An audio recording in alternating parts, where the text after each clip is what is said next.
Paulo, eu não sei se é Paulo o nome da música, mas é a música de Paulo. Mas que música linda, né? Que linda a história de Paulo, né? Uau, é muito linda essa música, eu acho muito emocionante essa música. Caramba, né? Um perseguidor, né? E virou ali um dos maiores apóstolos, né? Paulo, depois, né? Um perseguidor de Cristo. E hoje o que você mais tem ali no Novo Testamento são as cartas de Paulo, né? O apóstolo que mais escreveu foi ele, caramba. E era o perseguidor ali, né? O grande perseguidor, caramba. E o quanto isso fala de nós, né? Uau, como Deus ama usar as coisas improváveis do mundo, né? Caramba. Eu não sei vocês, mas eu já fui assim. Nossa, eu já fui muito questionadora, né? Eu questionava muito a Bíblia. Eu não acreditava na Bíblia, não. Eu achava que é um conjunto de regras criada por homens, né? Para enganar a gente, para manter a gente no cabresto ali, né? Para manter a gente numa determinada ordem. E eu pensava desse jeito, na minha ignorância, né? Eu desconfiava muito da palavra de Deus, né? E gente, sério, eu não duvidava de Deus, eu acreditava em Deus. Mas eu não acreditava na palavra. Não acreditava na palavra, não acreditava em Jesus, totalmente em Jesus, sabe? Eu meio que duvidava um pouco da história, né? Da existência dele em si, né? Mas aí depois, com o passar do tempo, né? Conforme eu fui estudando, fui aprendendo, eu fui entendendo, né? A existência de Jesus, ela é inquestionável, né? Até o ateu, gente, você não pode questionar a existência de Jesus. A ciência mesmo não contesta a existência de Jesus. Isso é um fato histórico, né? É história.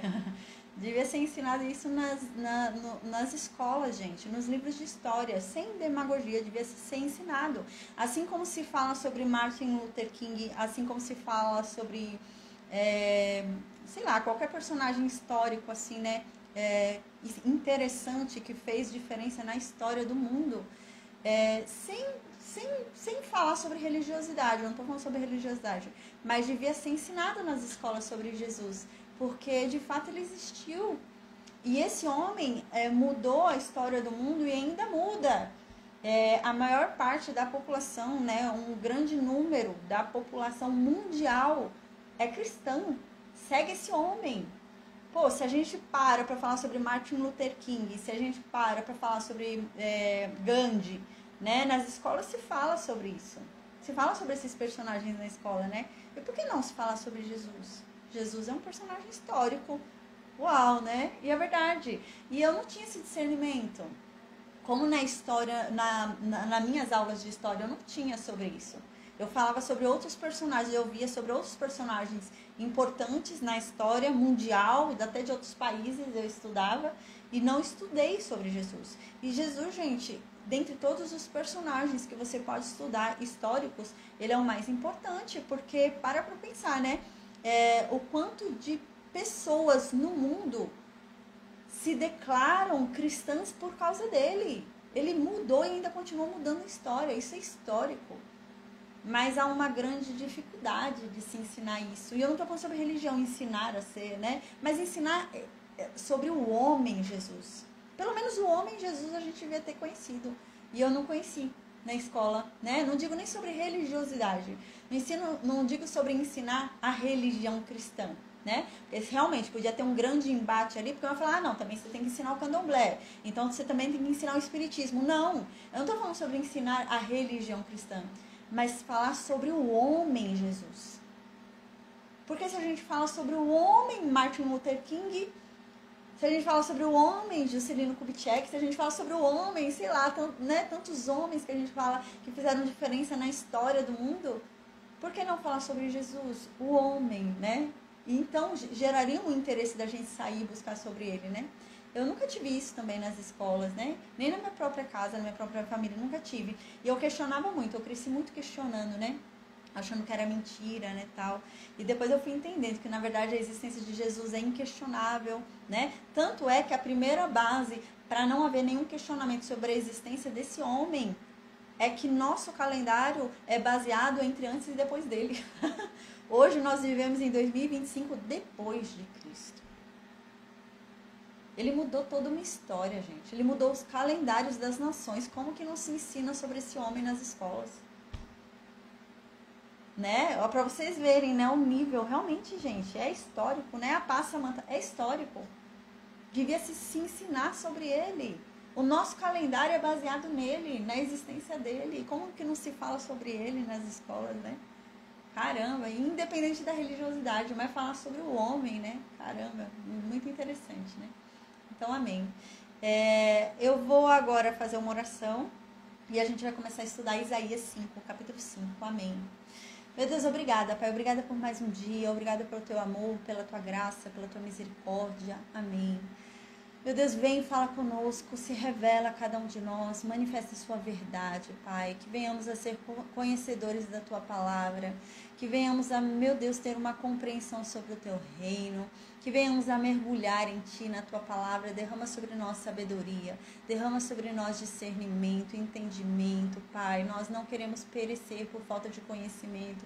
Pelo contrário, estamos aqui porque queremos, Pai, conhecer a Tua verdade, queremos conhecer a Tua palavra, queremos conhecer a Ti, Senhor. Então se mostra a cada um de nós de uma forma inconfundível, de uma forma incontestável, Pai, amém. Que venhamos, meu Deus, a cair de joelhos diante de Ti, nos rendermos à Tua grandiosidade, à Tua majestade. Que venhamos a compreender quem Tu és, Deus, e que venhamos a sentir prazer em tudo que o Senhor diz, porque não há uma outra palavra que nos traga vida, somente essa, Deus, e devemos ter prazer nela, Pai. Se não tivermos prazer naquilo que nos dá vida, no que mais teremos prazer, Deus, amém. Nos ensina a obediência, Senhor, porque é pela obediência que nós somos aperfeiçoados. Então nos ensina sobre ela, nos ensina a andarmos em obediência, Pai. Amém. Meu Deus, nos guia, nos conduza, Senhor, nesses caminhos, nesse mundo, Pai, nesse mundo tenebroso. Nos conduza pela mão, Pai, que o Senhor estique a sua paciência para conosco, que o Senhor, meu Deus, venha com toda a sua longanimidade, com toda a sua misericórdia, com toda a sua graça, com toda a paciência que nós precisamos, Senhor, porque nós precisamos muito da tua paciência, porque nós somos falhos, nós somos pecadores, Senhor, e nós te desapontamos várias vezes, e nos perdoa por isso, Senhor. Nos perdoa, nós queremos ser melhores, Senhor, mas quão difícil que é isso, quão difícil que é chegar, Pai, num ponto em te agradar. Então nos ensina a te agradar. Amém. Nós queremos ser agradáveis a Ti, Pai. Amém. Perdoa, Pai, as nossas ofensas, os nossos pecados, as nossas transgressões. Meu Deus, por favor, em o nome de Jesus, não nos retribua segundo aquilo que nós merecemos, porque nós somos merecedores, Pai, de dores, de coisas ruins, e nós reconhecemos isso, Pai. Nós nada merecemos de bom. E nós pedimos, Senhor, em o nome de Jesus, para que o Senhor não nos retribua segundo aquilo que te desagrada que nós fazemos, segundo os nossos pecados, Pai, segundo os nossos erros, mas que o Senhor nos retribua segundo a sua grande misericórdia, segundo a sua graça, segundo a sua benignidade, segundo a sua longanimidade. Nos ensina, Senhor, a termos um coração como o teu, Pai. Nos dê um novo coração, nos ensina a compaixão, nos ensina a bondade, Pai, amém. A Tua palavra diz, Senhor, que a fé vem pelo ouvir a Tua palavra, e nós estamos aqui para ouvi-la, Senhor. Então, que se cumpra, meu Deus, o que o Senhor disse, e a nossa fé seja aumentada através do conhecer, que venhamos, meu Deus, a ter essa fé aumentada através do quanto te conhecemos, Senhor, amém. Nos ajuda nessa caminhada para que venhamos a revelar cada vez mais, meu Deus, para as nossas mentes, para os nossos corações quem Tu és, que a Tua glória seja revelada em nossas vidas, Pai, amém. Que venhamos a brilhar do Teu brilho, Senhor, como Moisés, Senhor, que falava contigo e a Tua glória resplandecia no rosto dele. Que assim sejamos nós, Pai. Mas Paulo diz que a Tua glória hoje é diferente daquela glória que resplandecia sobre Moisés, porque aquela glória era passageira, mas a glória de hoje, ela só aumenta. E que assim seja, Pai, em nome de Jesus, que a Sua glória sobre nós só aumente, Senhor, em nome de Jesus.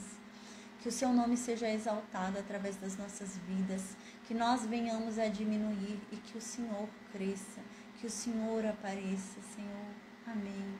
Usa as nossas vidas para o Teu reino. Usa as nossas vidas, Pai, em propósito do Teu reino, ao Teu favor. Nos ajuda, Senhor, porque tudo que nós queremos é ser usados por Ti. Nós temos prazer no Teu nome, nós temos prazer no nome da família que carregamos. Obrigada, Jesus, por isso. Nos usa sem medidas. Ô Espírito Santo, vem. Vem e nos inunda sem medidas, em nome de Jesus, Senhor. Amém, amém. Que todos venham a Te conhecer, Deus, através de nós. Que todos venham a ver que o Senhor ainda é o mesmo. Que o Senhor está vivo, que o Senhor tudo vê. Que o Senhor, meu Deus, é poderoso, é o Todo-Poderoso. Que todos possam testemunhar isso através de nós, Pai. Em o nome de Jesus, Senhor, amém. Que o Senhor conceda, meu Deus, os desejos dos nossos corações. Que o Senhor não deixe que nada nos falte, mas supra todas as nossas necessidades. Que o Senhor nos livre de todo o mal, nos proteja de todo o ataque do maligno, Senhor. Em o nome de Jesus, Pai. Amém.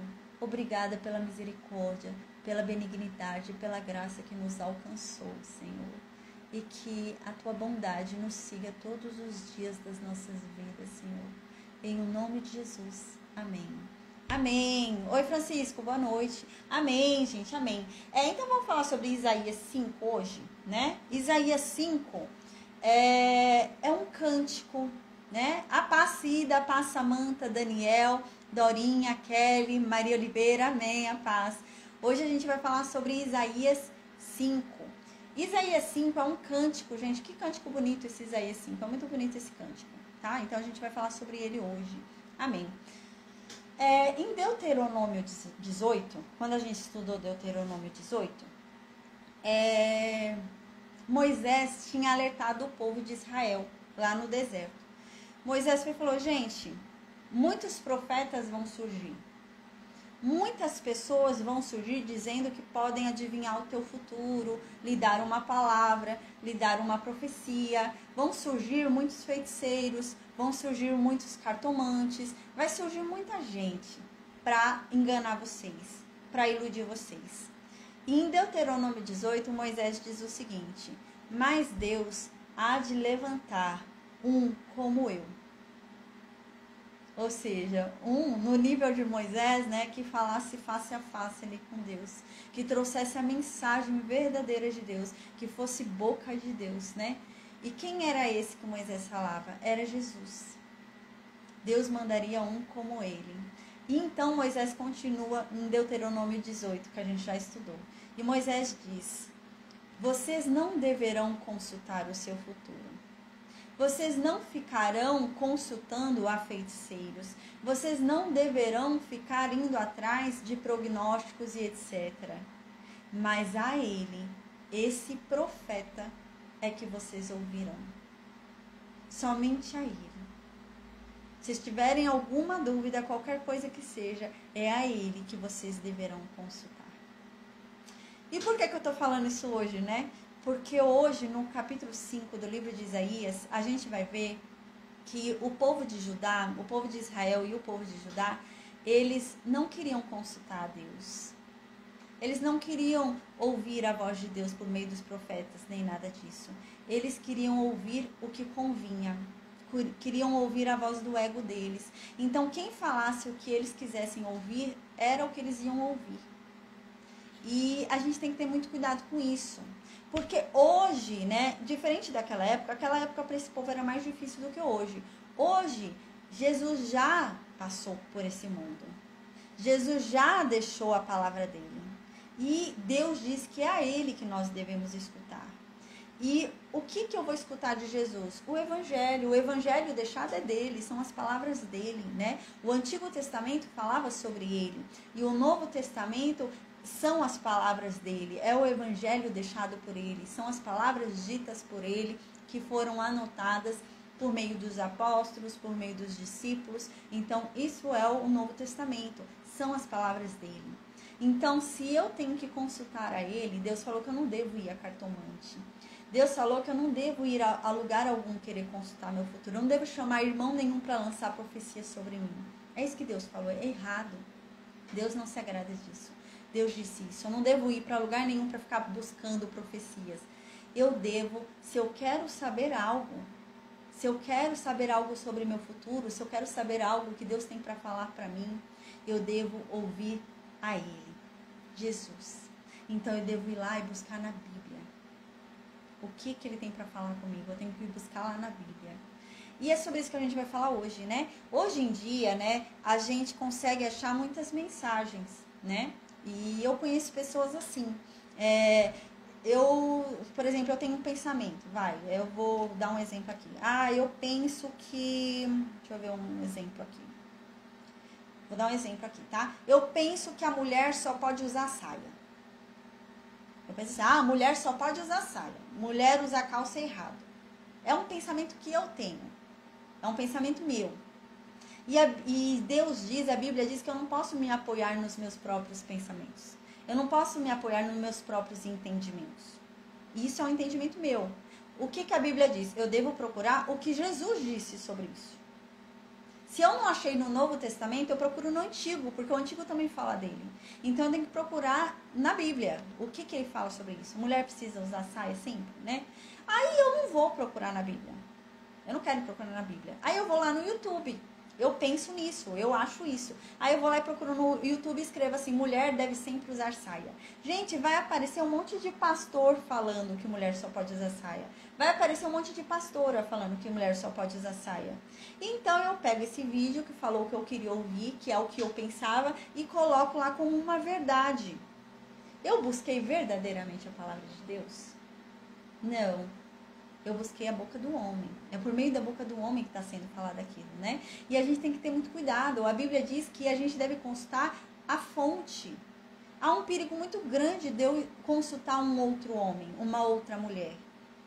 Porque ele pode ter entendido errado a mensagem. Existem heresias criadas através de versículos bíblicos.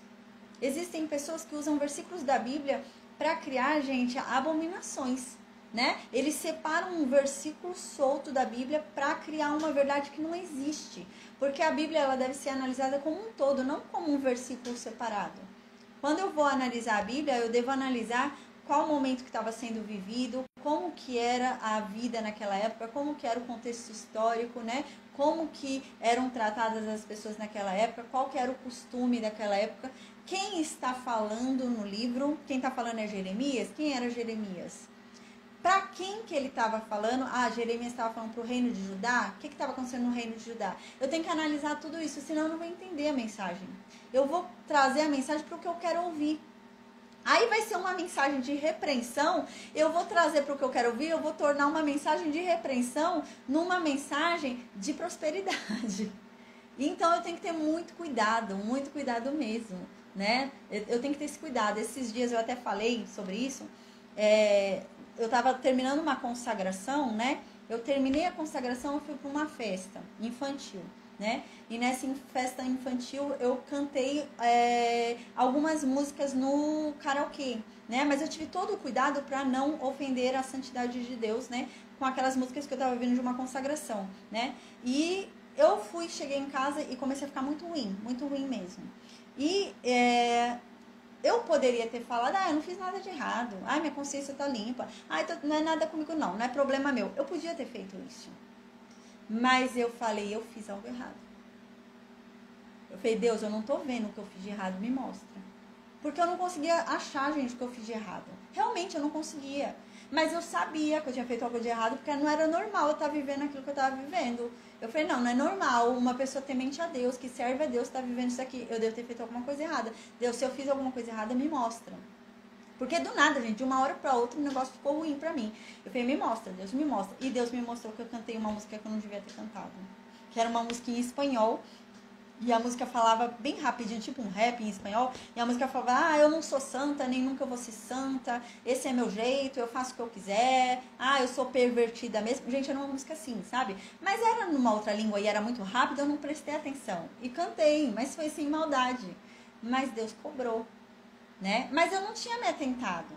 Eu podia ter falado, mas Deus, eu não pequei não. Eu não fiz nada, tô certa, eu não fiz nada de errado, né? Mas não, eu fui consultar a Deus. Se eu tivesse falado, eu tô certa, eu não fiz nada de errado, eu teria me apoiado na minha própria sabedoria. Eu teria me apoiado no meu próprio achismo, na minha própria opinião. eu não ter feito nada de errado era opinião minha. Eu não fiz nada de errado. Mas eu via realmente, falei, meu Deus, o que foi que eu fiz de errado? Eu não lembro de ter feito. Eu falei, Senhor, se eu fiz alguma coisa de errado, me mostra, porque eu não tô vendo. Desculpa, perdão. Só não me abandona, porque eu não sei o que eu fiz de errado. Me ajuda, me mostra para que eu me arrependa, né? E eu falei assim para Deus. E esse é o problema. Deus não se agrada da gente se apoiar no nosso próprio achismo. Eu vou e falo, ai, mas eu não preciso entregar dízimo. Ah, mas da onde que eu tirei isso? Ah, o pastor lá tal falou. Mas você foi procurar na fonte? Eu não tô falando que precisa, tá, gente? Não é essa a questão. Mas eu tô falando, você foi procurar lá na fonte? Se precisa ou se não precisa? Quem foi que te falou que não precisa? Você foi ler lá na Bíblia se é isso mesmo? Né? A gente tem que ser crente iberiano, gente, sabe? Tem muita gente que fala coisas muito bonitas e falam com voz de inteligente, porque tem gente que fala que até o tom da voz parece inteligente, né? Quando você ouve, assim, a pessoa tá falando um monte de abobrinha, mas ela fala num tom de voz que mostra uma inteligência e é uma bobagem, gente, é sério. Então a gente tem que ter muito cuidado. Tem gente que se engana com tom de voz, tem gente que se engana com o número de seguidores. Ah, o que a pessoa tá falando é útil porque tem tantos seguidores. Será? Toma cuidado, né? E eu tô falando até de mim também, gente, né? Confere o que eu digo, né? Eu falo com o maior temor porque eu estudo muito pra vir aqui, viu, gente? Eu faço o trabalho bem feito, porque eu tenho muito temor a Deus. Vocês veem, né? Eu estudo direitinho. Mas confere, tem que conferir, né? Tem que conferir direitinho, mas não é conferir indo no YouTube e ouvir o que eu quero ouvir.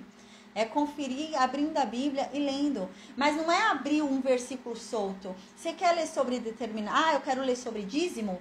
Vai lá, busca na pesquisa, escreve dízimo e lê todos os capítulos que falem sobre isso. Não lê só o que te interessou. Não lê só o capítulo que foi interessante para você. Lê todos, para você conseguir entender.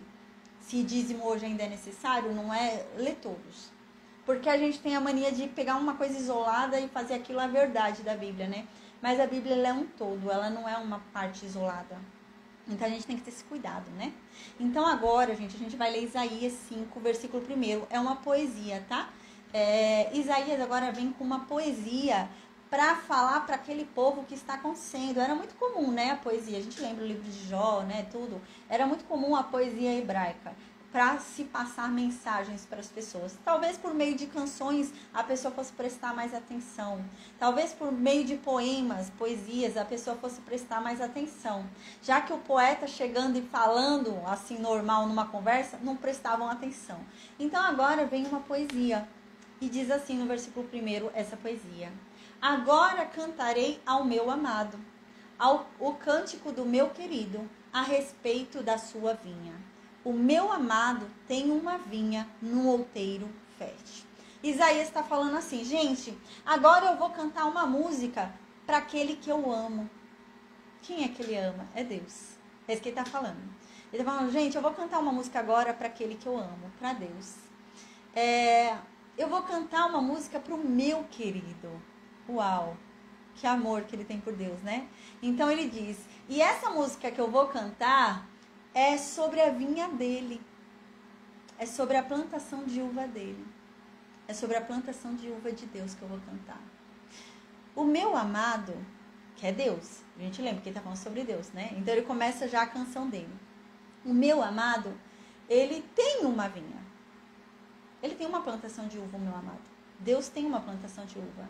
E ele plantou as uvas num solo fértil. É uma terra fértil onde essas uvas foram plantadas. É um lugar bom onde eles foram plantados, essa uva de Deus.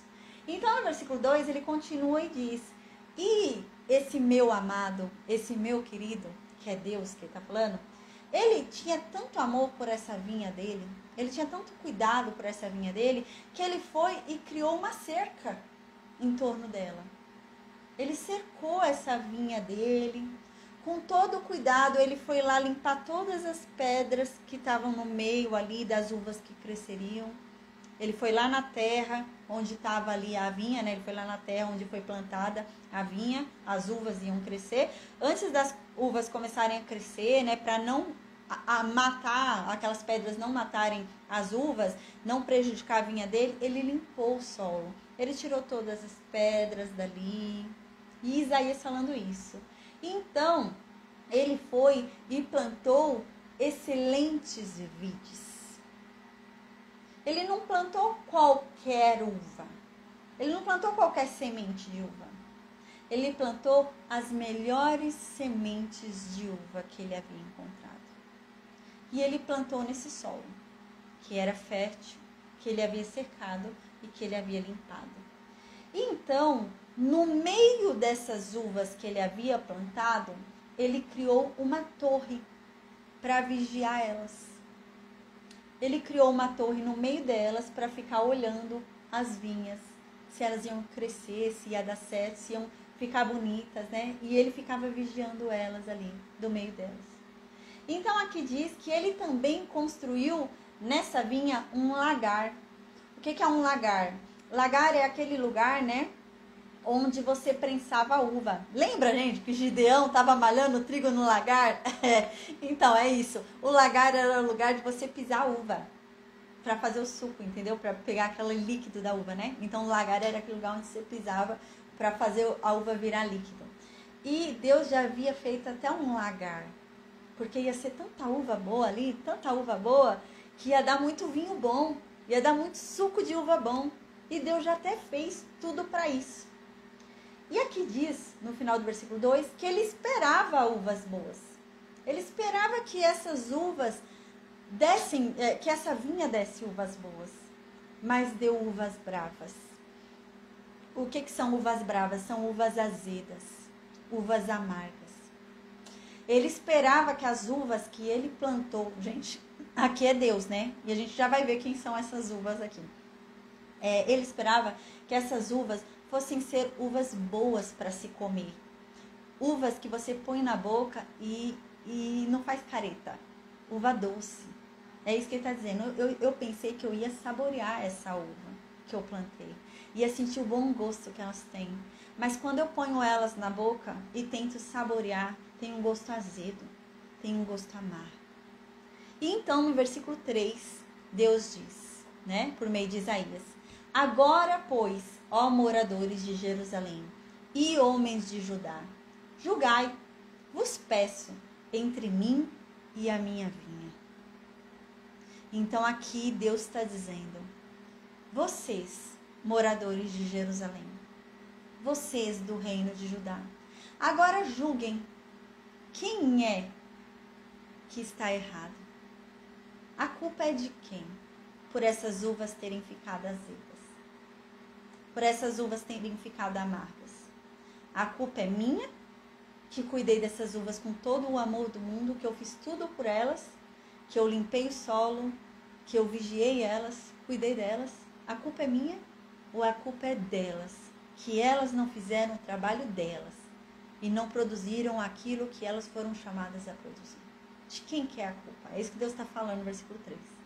Aí no versículo 4, Deus diz isso que eu disse. No versículo 4, Deus diz assim: o que mais eu poderia ter feito pela minha vinha que eu não fiz? Tudo que eu podia fazer por ela eu fiz. A culpa não é minha dela estar azeda desse jeito. Porque esperando eu que desse uvas boas, elas vieram a se tornar amargas. Se eu fiz de tudo por elas. O problema é de quem plantou? Ou o problema é da semente? O problema é ali, daquelas próprias uvas que não se produziram corretamente. Então, no versículo 5, diz assim: agora, pois, vos farei saber o que eu farei com a minha vinha. Deus está dizendo. Lembra que aqui é o profeta Isaías, né? E o profeta Isaías está falando lá para o reino de Judá. Agora Deus está dizendo o que vai fazer com a vinha dele. Porque a vinha dele não é produtiva. Ele esperava ter uvas doces, mas vieram uvas amargas. Ele não tem prazer em comer essas uvas. Que utilidade tem manter essa vinha? Não serve mais para nada para ele essas vinhas. Porque ele não pode mais beber o suco de uva dele. Ele não tem prazer em experimentar aquelas uvas, porque são todas azedas. E é isso que Isaías está falando. E o que Deus vai fazer então com essa vinha que já não serve mais para ele? E aqui então diz, eu tirarei a sua sebe. O que ele está dizendo? Eu vou tirar a cerca dela. A cerca que eu tinha colocado em volta da minha vinha para proteger ela, eu vou tirar. E ela então agora vai servir como pasto, porque ela não me serve como vinha. Se ela não é útil como vinha, então eu vou abrir ela para que os animais entrem e a destruam e façam dela um pasto, já que para ser vinha ela não serve, ela não presta. Os animais vão fazer melhor proveito dela do que eu. É isso que Deus está dizendo. Então eu vou tirar a cerca eu estou falando primeiro a metáfora, daqui a pouco a gente vai entender o que Deus está querendo dizer. Eu acho que vocês já devem estar até entendendo. Então Deus está falando, eu vou tirar toda aquela cerca em torno, né, da minha plantação de uvas. Já que minha plantação de uvas só está brotando uva amarga, eu não tenho prazer nenhum em colher aquelas uvas e comer elas, porque são tudo azeda. Então eu vou abrir todo o cerco da minha plantação de uva, deixar tudo aberto, os animais selvagens vão vir, vão destruir toda a plantação de vinha, que não me tem utilidade mesmo. Aí eles pelo menos vão fazer daquele lugar um pasto para eles. Eles vão fazer mais utilidade daquilo do que eu, porque eu não estou fazendo utilidade nenhuma, não estou comendo. Então deixa os animais selvagens comerem. Então Deus continua, eu derrubarei a sua parede para que ela seja pisada. Todas as proteções que haviam para essa vinha, tudo que eu havia construído para protegê-la de não ser destruída, para que eu a usufruísse totalmente, eu vou tirar, porque eu não tenho prazer nessa vinha. Eu não tenho prazer nessas uvas mais. Eu vou deixar que destruam ela, se não me dão mais prazer. Aí no versículo 6, Deus continua, e por fim eu vou tornar a minha vinha em deserto. E eu não vou deixar que ela seja podada. Não, eu não vou mais podar ela, porque não tem jeito. Eu podo ela e nasce mais uva amarga. Então eu não vou podar, né? Eu não sei, às vezes a pessoa não sabe o que é podar, né? Eu tenho um jardinzinho aqui no meu quintal. Eu gostava muito de roseira, quero comprar mais roseira. Gente, minha mão deu muito bem com roseira. Com a roseira tem um ponto certo onde você corta, né? Tem um pontinho ali certo, onde tem um espinho ali específico, onde você tem que cortar e tem uma posição certa para você cortar. Você tem que cortar de lado, não pode cortar reto, tem que cortar de lado. E eu aprendi isso, eu fiquei pesquisando, descobri o jeito certo e eu cortava. Gente, onde tinha uma roseira, brotou 5. Gente, era tão linda a minha roseira, eu me dei muito bem com roseira. Uau! Tudo isso por causa da poda.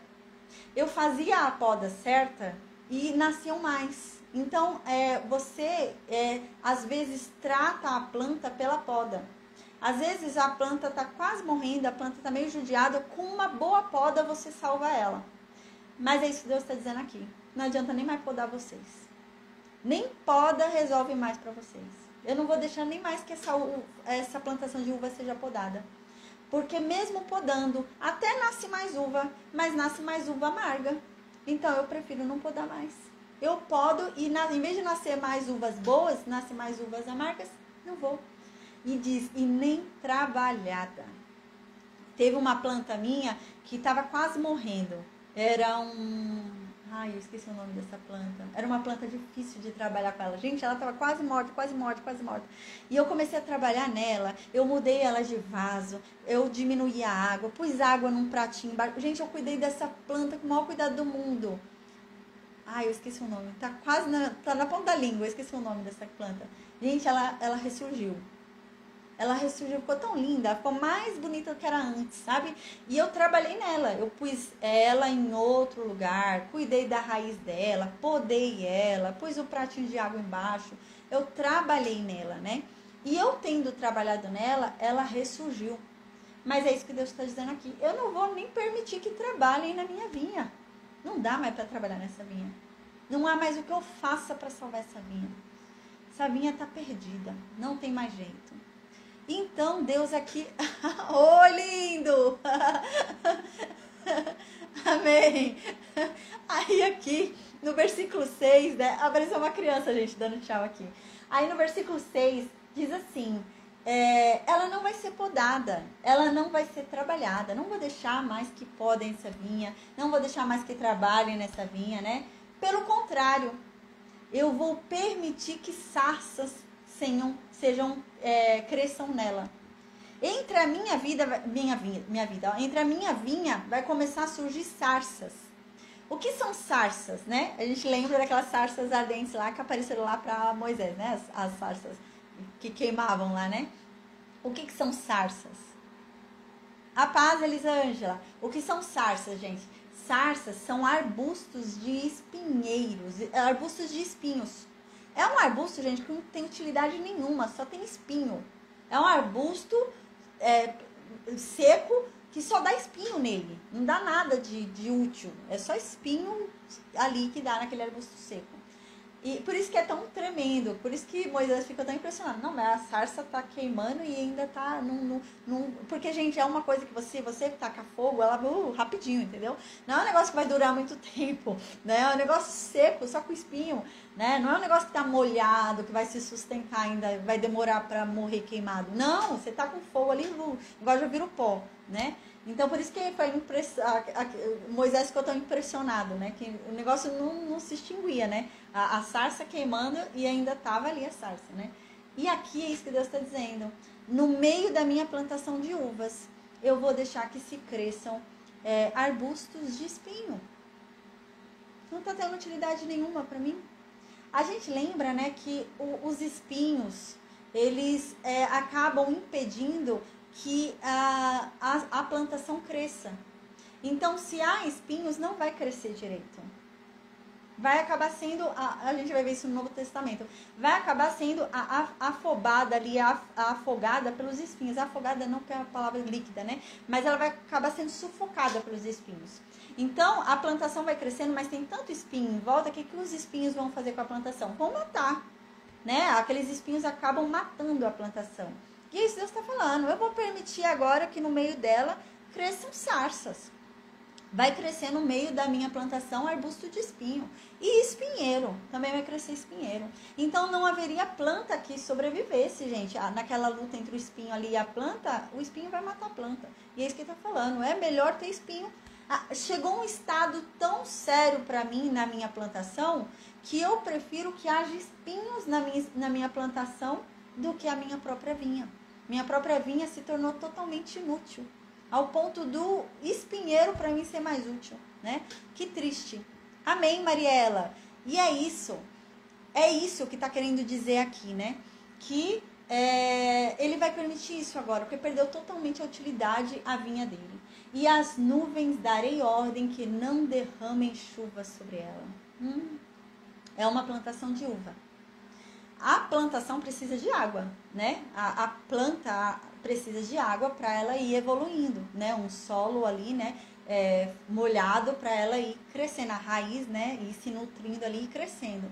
E Deus está falando, eu não quero mais que vocês cresçam. Eu não quero mais que minha vinha cresça. Não está me dando prazer nenhum essa plantação de uvas. Então agora eu não vou mandar mais chuva.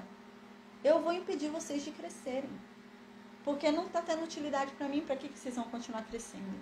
Aí no versículo 7, agora Isaías vai começar a explicar quem é a vinha e quem são as uvas. Aí no versículo 7, Isaías fala, a vinha é a casa de Israel. Vocês são a vinha de Deus. Vocês eram a vinha de Deus. E Deus plantou vocês num lugar muito fértil que era Canaã. Tinha tudo para dar certo aí onde ele plantou vocês. Ele limpou todas as pedras para vocês entrarem, todo o povo que estava aí antes. Ele cercou vocês com proteção. Ele era uma torre de vigia no meio de vocês para ver o que acontecia. Mas vocês se tornaram uma uva amarga. Então aqui ele diz, os homens da cidade são as uvas. Então lembra aquelas uvas, né, que Deus queria experimentar as uvas e ele sentia prazer da vinha dele? Ele plantou a vinha para que ele pudesse comer aquelas uvas e sentisse prazer ao saborear aquelas uvas. Mas Deus, ao colocar as uvas na boca, ele sentia um gosto amargo, um gosto azedo. Ele não sentia mais prazer naquelas uvas. E aqui no versículo 7, Isaías fala, as uvas eram vocês, homens, mulheres, né? Eram vocês as uvas. Vocês eram as uvas onde Deus sentia prazer, onde Deus se deleitava, onde Deus queria sentir um gosto doce. Mas vocês produziram um gosto amargo para ele.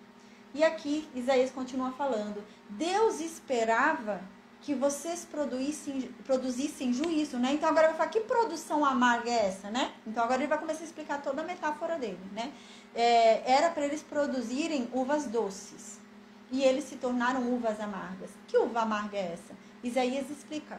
Isaías fala assim, o que Deus esperava de vocês, como uvas doces, é que vocês tivessem juízo. Deus esperava isso.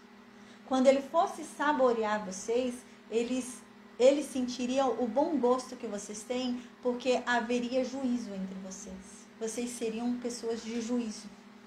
Mas, na verdade, quando ele vai experimentar vocês, ele sente a amargura porque vocês não têm juízo. Vocês são sem juízo, né? A paz, Ana Paula, amém. Então, a gente lembra o que é juízo, né? Juízo é a capacidade da gente discernir entre o que é certo e o que é errado. A capacidade que eu tenho de saber o que é bom e o que é mal é o juízo.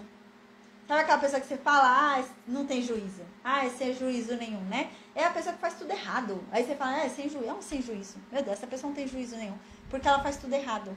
Porque ela não tem a capacidade de discernir entre o que é certo e o que é errado. Entre o que é bom e o que é mal. E é isso que Deus esperava desse povo.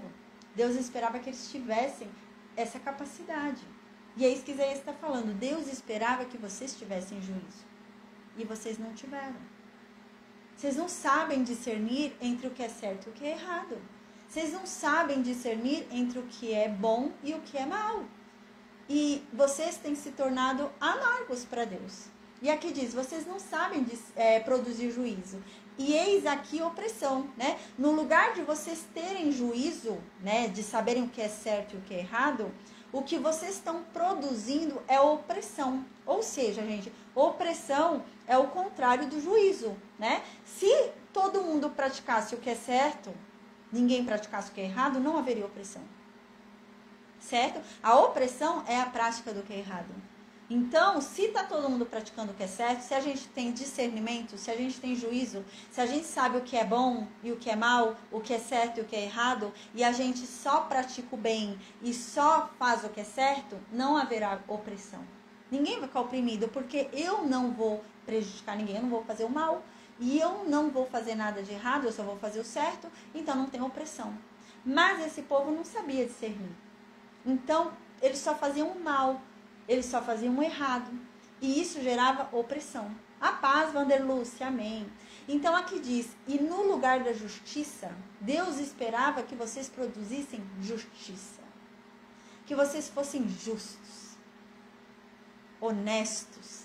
O que é seu, o que é meu, é meu. Cada um tem o que é seu. Eu não tenho o que é do outro, né? Cada um fica satisfeito com o que tem. E cada um é justo, né? Honesto, né? Justiça. Dá a cada um o que aquela pessoa merece, né? Aquela viúva que precisa de comida e alimento, você tem que se dar. Isso é justiça. Praticar justiça. Né? Dar a cada um o que é seu, por direito. E aqui Deus fala, eu esperava isso de vocês. Mas eu só ouço clamor. Ou seja, gente, se há clamor, é porque o negócio não tá bom. Só clama quem tá vivendo mal. Você não vai clamar, porque assim, clamar não é agradecimento. Existem orações de agradecimento. Mas clamor não é agradecimento. Clamor é socorro. Quando você clama, você está pedindo socorro. E Deus está falando isso. No lugar da justiça, eu só ouço pedidos de socorro.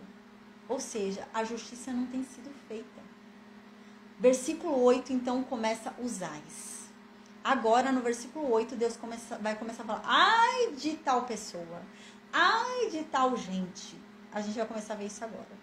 No versículo 8, Deus fala, ai dos que ajuntam casa a casa, reúnem campo a campo, até que não haja mais lugar, e fiquem como únicos moradores no meio da terra.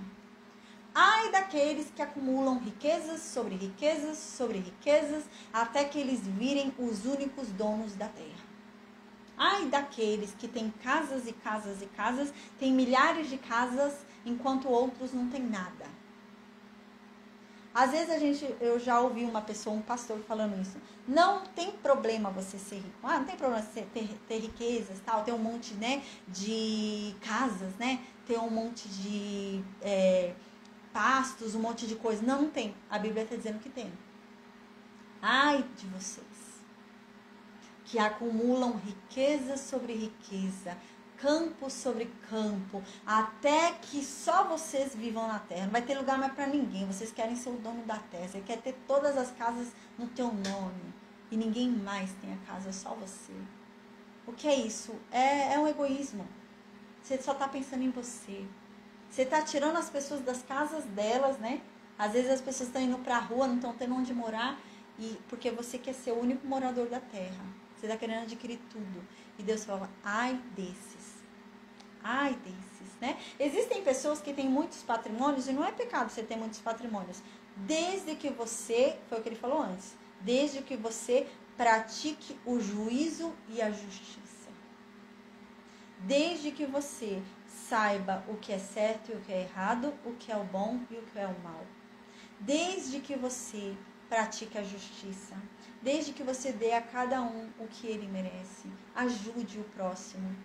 Né? A pessoa vem, você tem vários bens, você tem várias coisas. A pessoa vem te pedir um prato de comida e você não dá. É isso que ele está falando. Ai de você. Ele não está falando, não é problema eu ter 3 casas, gente. Não é pecado eu ter 3 casas. Mas é pecado eu ter 3 casas, viver bem, e uma pessoa bater no meu portão pedindo comida e eu falar não. É isso que Deus está falando. Ai de mim. Né? Então, é esse cuidado. E eles estavam assim, né, nesse lugar, nessa cidade, né, lá em Judá, no reino de Judá. Eles estavam assim. Eles estavam acumulando muitas riquezas e estavam ignorando os pobres. Eles não ajudavam os pobres. Pelo contrário, eles queriam tomar do pobre. Então, eles queriam realmente que o pobre se endividasse para que ele perdesse a casa dele e eles tomassem a casa dele. E eles ficavam tomando a casa dos pobres ali, né, mediante opressão, pegando o bem do outro, querendo ser o único morador da terra, né? Mediante o que? Injustiça. Não era justo. Eles não estavam pagando justo para a pessoa ali, né? Não, toma aqui o justo pela sua terra. Não, não era assim. Era mediante injustiça, né? Então não é problema a gente ter riquezas, mas é problema quando você tem riquezas e você não pratica justiça e você não pratica o juízo. Aí é problema. Então no versículo 9, Deus diz: meus ouvidos, disse o Senhor dos Exércitos, em verdade que muitas casas ficarão desertas e até as grandes e excelentes ficarão sem moradores. Eu digo uma coisa, né? Deus diz que muitas casas vão ficar vazias. Até mesmo as mansões. Essas mansões hoje, onde a pessoa tem um monte de mansão, né? E não ajuda o próximo. Eu digo que vão ficar desertas. Né? Vão ficar desertas. Então, no versículo 10, Deus diz assim: e 10 acres de vinha não darão mais do que um bato. E um homer de semente não dará mais do que um éfa. Né? Então eu fui ver o que é 10 acres, né? 10 acres de terra. 10 acres de terra seria mais ou menos um alqueire paulista. Equivale mais ou menos a quase 25 mil metros quadrados. 10 acres, eu até anotei aqui, equivale a mais ou menos 25 mil metros quadrados de terra. É muita terra, gente. Aí eu fui pesquisar quanto seria produzir um vinho, né? Por hectare, quantos vinhos que eu consigo produzir. Eu fiz essa pesquisa. Aí eu consegui a seguinte pesquisa, gente. 1 hectare de terra equivale a 10 mil metros, né? E sendo que 10 acres de terra equivale a uns 24 mil e pouco, quase 25 mil metros de terra, né? Quadrados. Então, eu fui pesquisar 1 hectare ele produz de 4.800 litros de vinho até 7.500 litros de vinho. É muito vinho, gente, que produz. Aí eu fui fazer o cálculo para 10 acres, né? Pra gente ter uma estimativa aí do que Deus está falando, como que vai ser o negócio, né? Então, eu fiz esse cálculo aplicando essa base do hectare para 25 mil. Gente, seria em torno, ó, Deus está falando que 10 acres de terra, ou seja, 25 mil metros quadrados de terra, que deveriam produzir de 12 mil litros de vinho, 12 mil litros de vinho, até 18.750 litros de vinho. Olha o tanto de vinho que eles tinham que produzir, de 12 mil até quase 19 mil litros de vinho. Essa terra é muita terra, para produzir tudo isso de vinho, né? É muita terra. Deus diz, essa terra não produzirá mais do que um bato. O que é um bato? Um bato era uma medida líquida para tomar banho. Era equivalente, gente, a 20 litros de água, 20 litros de líquido, entendeu? Uau, olha o que Deus está dizendo. Uma terra onde se produziria de 12 mil vinhos, né? 12 mil litros de vinho até 19 mil litros de vinho, só vai produzir 25 litros, gente. Não é 25 mil, é 25 litros. Deus está dizendo que vai produzir pouquíssimo. Não vai ter mais produção nenhuma. Vocês não vão ser prósperos. Vocês até hoje têm sido prósperos à custa de injustiça. Vocês até hoje têm sido prósperos à custa de falta de juízo. Vocês não sabem discernir o que é certo e o que é errado. Vocês não sabem praticar justiça. E vocês têm enriquecido dessa forma. Mas agora não vai render. Ainda que vocês tenham muita terra. Porque é essa a questão, eles têm muita terra. E é isso que Deus está falando. Você que tem muita terra, que tem 25 mil metros quadrados de terra, não vai produzir. A sua terra não vai produzir. Era para produzir de 12 mil a 19 mil litros de vinho por remessa. Não vai. Vai produzir só 25 litros. Só a quantidade de tomar banho, só isso. A pessoa não vai tomar banho com vinho, né? Mas era uma medida que para eles era pouca, né? E é isso que Deus está falando. Ainda que você tenha muito, o que você tem não vai render.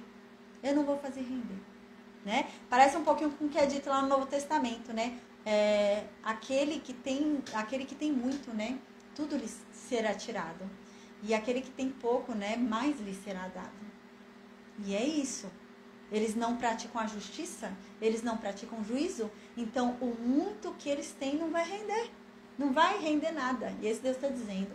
E um homer de semente não vai dar mais do que um efa, né? Um homer de semente são 100 quilos de semente. Gente, imagina. A gente pega lá um arroz de 5 quilos, né? Imagina 100 quilos, né? De semente. Semente. 100 quilos de semente. Aqui está dizendo 100 quilos de semente. Então, 5 quilos de arroz, de arroz, né? É bastante arroz, né? Estou tentando fazer o cálculo aqui de cabeça, imagina. 100 quilos de arroz, 10, 20, 30, 40, 50...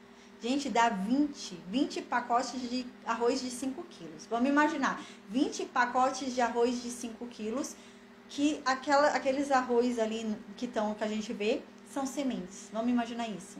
Era uma terra muito grande, porque a pessoa vai abrir ali a terra e vai jogar aquelas sementes para produzir. É muita. São 20 pacotes de arroz de 5 quilos, né?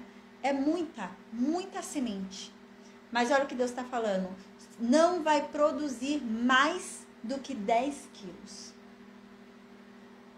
Não vai produzir mais do que 10 quilos. Não vai produzir mais do que 2 pacotes de arroz. 20 pacotes de arroz não vão produzir nem 2 pacotes de arroz.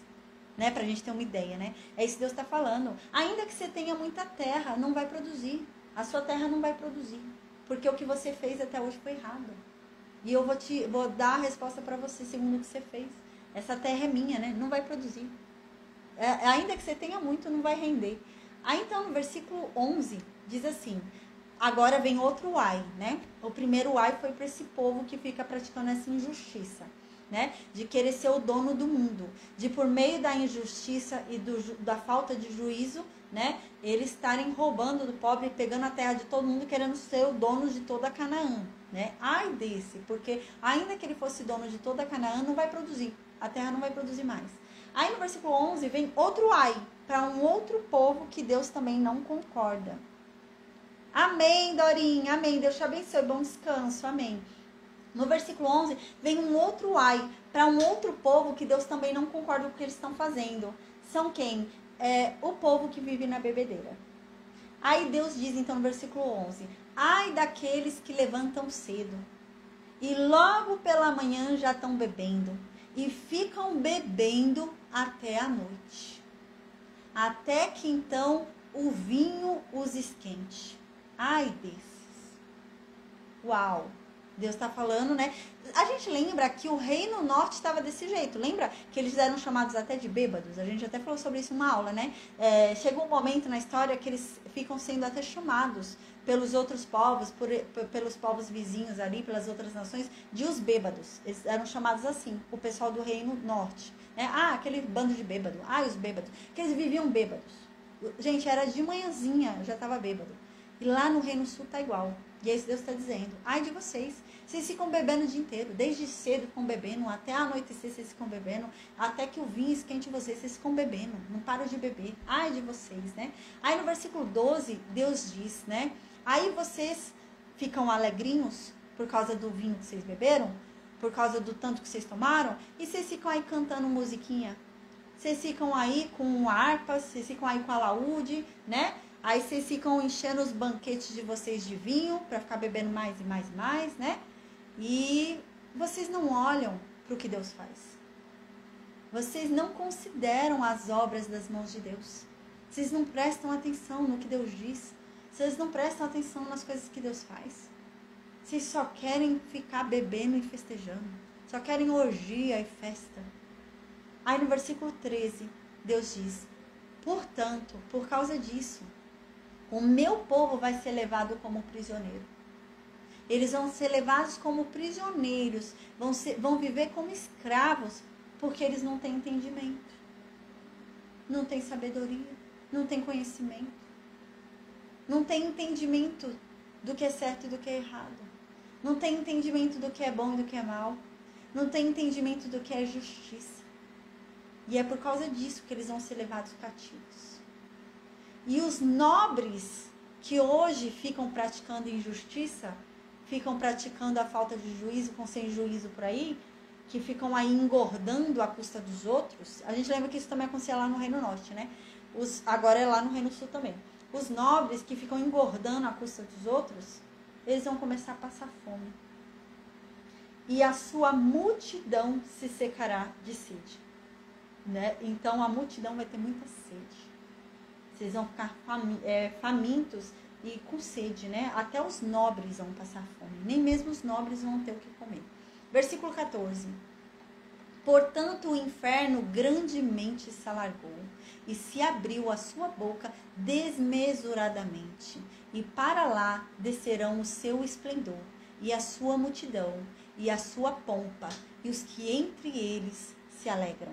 Eu falei uma vez para vocês, quando a gente chegar lá no Apocalipse, quando a gente chegar no Novo Testamento, a Bíblia fala, gente, existem 2 termos no hebraico sobre morte. Existe até essa discussão aí entre os estudiosos, né? E eu, pelo meu estudo da Bíblia, pelo que a gente vem estudando, eu creio nisso, né? Existem 2 lugares de morte, ao que parece. Pelo termo hebraico, são lugares diferentes, não é o mesmo lugar. São lugares distintos. Ao que parece pelo termo hebraico, existe um lugar que é um lugar de descanso, onde a pessoa morre e descansa. E há um lugar de tormento. Na morte, gente. A pessoa morre, mas fica em tormento, não descansa não. Né? E eu não estou falando de purgatório, estou falando de tormento mesmo, para depois ir para o lago de fogo e de enxofre. Então, a Bíblia diz isso. E esse termo do tormento, né? Por isso que eu estou te explicando desses 2 termos. Porque um desses termos é usado aqui. Um termo a Bíblia usa como morte, de descanso. Sepultura como descanso. E um outro termo ela usa como tormento. E no versículo 14, o termo usado aqui é o de tormento. Então significa, aqui está dizendo, portanto o inferno, né, grandemente se alargou. Realmente vai vir um tempo de tormento, é isso que Deus está falando. Por causa disso, por causa da falta de juízo de vocês, por causa da injustiça de vocês, vai vir agora um tormento sobre vocês. E vai ser um tormento grande. Esse é um tormento pequeno não, né? O tormento abriu a sua boca sem medidas para pegar vocês. Vai ser um momento de grande tribulação para vocês. É isso que Deus está dizendo. E para lá, para esse tormento, para esse lugar, né, de grande sofrimento, né, descerão, e para lá descerão o seu esplendor, né? Então, para esse buraco, para esse tormento, vai o ego de vocês. Vocês estão aí se achando? Vocês estão aí nesse esplendor todo, querendo andar todo chique, querendo andar no linho fino, né? Querendo ser rico à custa de injustiça, né? Querendo ganhar, enganando os outros, né? E tudo isso daí, ó, seu esplendor todo, vai lá para esse lugar de tormento. Você vai passar tormento e isso daí vai sumir. Vai sobrar para você só tormento. E a sua multidão, e a sua pompa, e os que entre eles se alegram. Gente, olha só.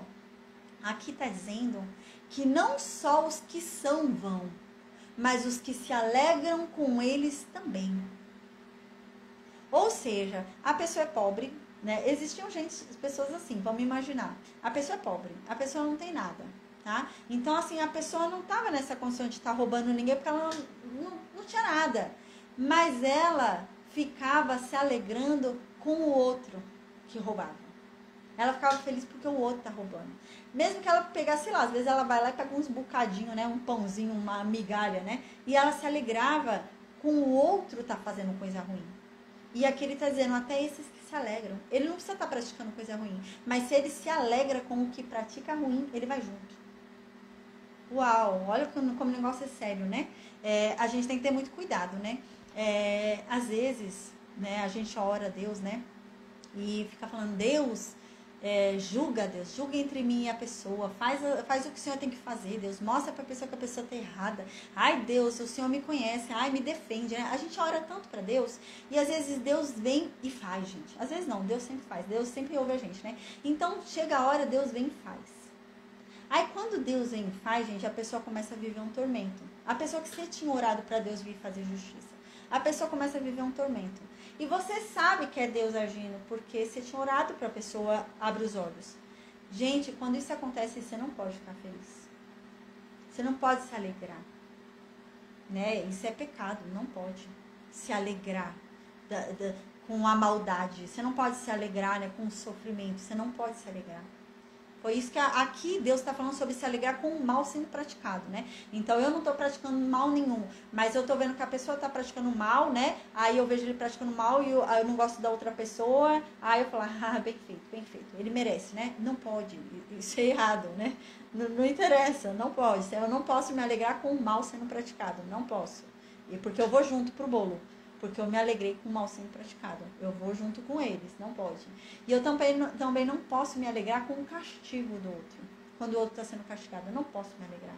Né? Foi o que aconteceu com Edom. A gente vai ver mais pra frente. Quando o reino de Judá foi levado para a Babilônia, né, aconteceu isso. Eles se alegraram com o sofrimento de Judá. E Deus castigou eles por isso. A gente não pode se alegrar quando Deus castiga alguém. A gente não pode se alegrar quando Deus vem, né? E...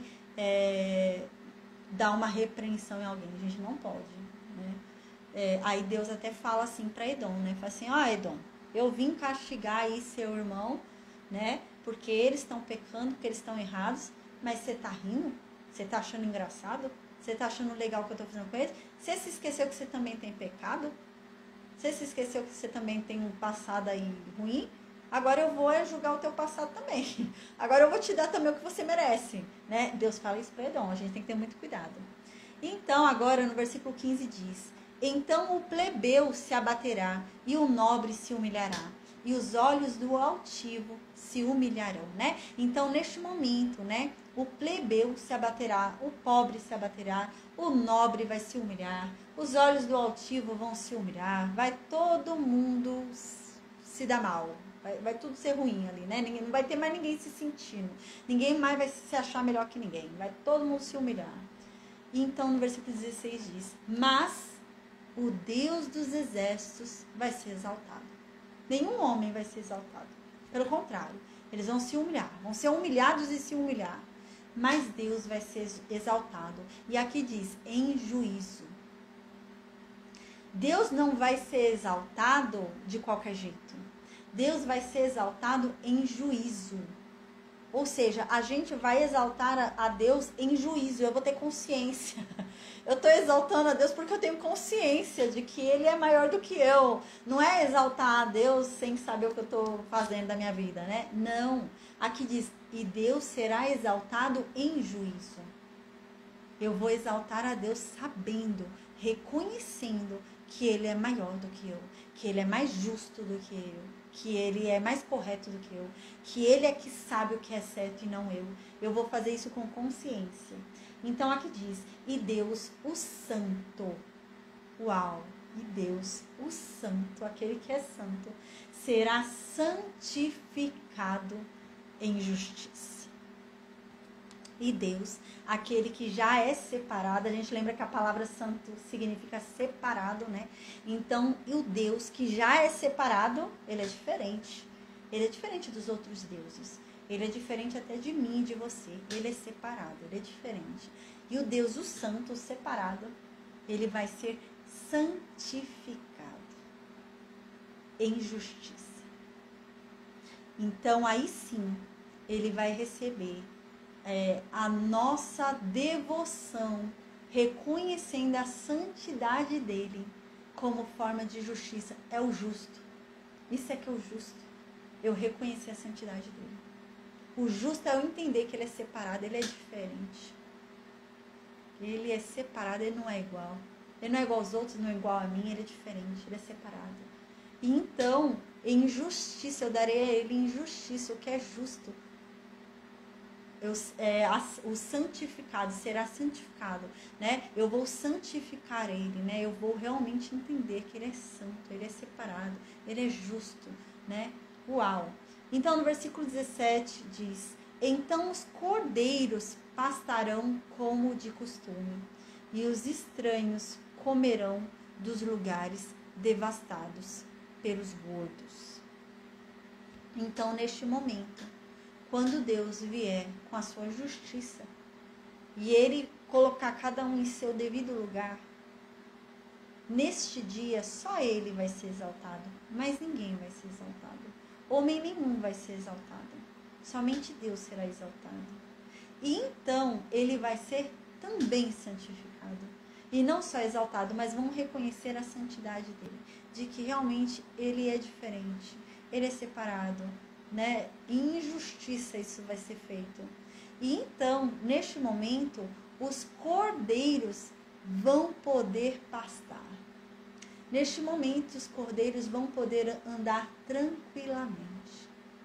Neste momento, os cordeiros vão poder passear tranquilamente e aproveitar a planície, o verde, o pasto, vão poder tranquilamente. E estranhos vão comer do lugar onde os gordos comiam e não deram valor. Estranhos virão para comer do que Deus havia dado para eles e eles não deram valor. Uau, tem tudo a ver com Jesus, né, gente? É bem assim, né? Mas no Novo Testamento, depois Paulo fala pra gente não se sentir, não, né? Que no Novo Testamento, depois os gentios começam a se sentir, né? Porque os judeus não reconhecem, né? Então a gente fala, não, a gente se tornou mais importante. Ah, esses judeus não reconhecem Jesus, não sei o quê. Paulo fala, cuidado, cuidado, porque eles são o ramo verdadeiro, viu? Jesus veio deles. A gente é que é o ramo ali enxertado. Se Deus não teve dificuldade em arrancar os ramos que eram verdadeiros, imagina nós que somos enxertados. Nós não, porque Paulo era verdadeiro, né?